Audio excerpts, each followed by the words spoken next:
All right, time now for another look at the forecast with 4029 meteorologist Robert Suhr. Things could get a little nasty over the next couple of days, but then they could get really nice for a few more. Not could, will. Will get really nice. I'm excited. Yeah, a little taste of fall, a little brief, little nibble of fall we're going to see here Monday, Tuesday, and maybe Wednesday, especially in the morning. There's a live look at Fayetteville, much quieter than it was during last night's lightning show that we had. 91 in Fayetteville, 1 degree above the average. We're about a week away, folks, from the average high temperature in Fayetteville to start heading the other direction. When you think about this time of the year, the sun's rays and the angle of the sun is what you would see in April for comparison.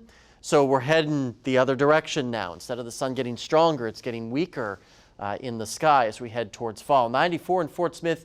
95 is the average, but thankfully 10 degrees shy of that record of 104 set way back in 1999. Right now, we've got temperatures basically in the lower to mid 80s with 1 or 2 locations there like Winslow in the upper 70s.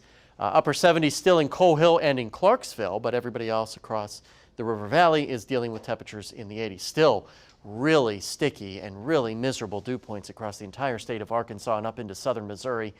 78 the dew point in Fort Smith and Little Rock.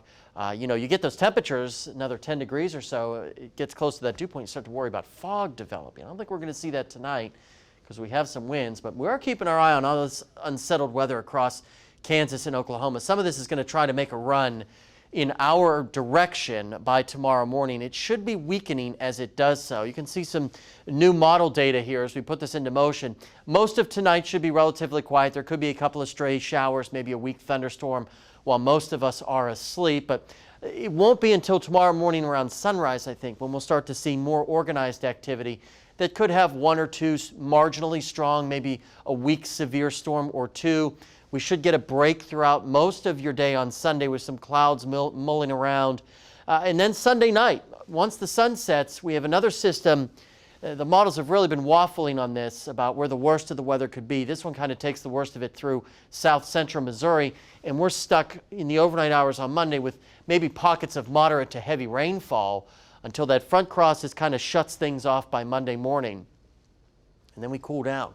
You can see the severe potential tomorrow night, highest across northwest Arkansas, north of Fayetteville for the most part. I'm not know if I completely buy a severe storm in the River Valley. Some of the dynamics just don't make sense tomorrow night for that to happen. 70s tonight, and then temperatures back up into the 90s. One more annoyingly warm, if not hot day, and then temperatures really get comfortable.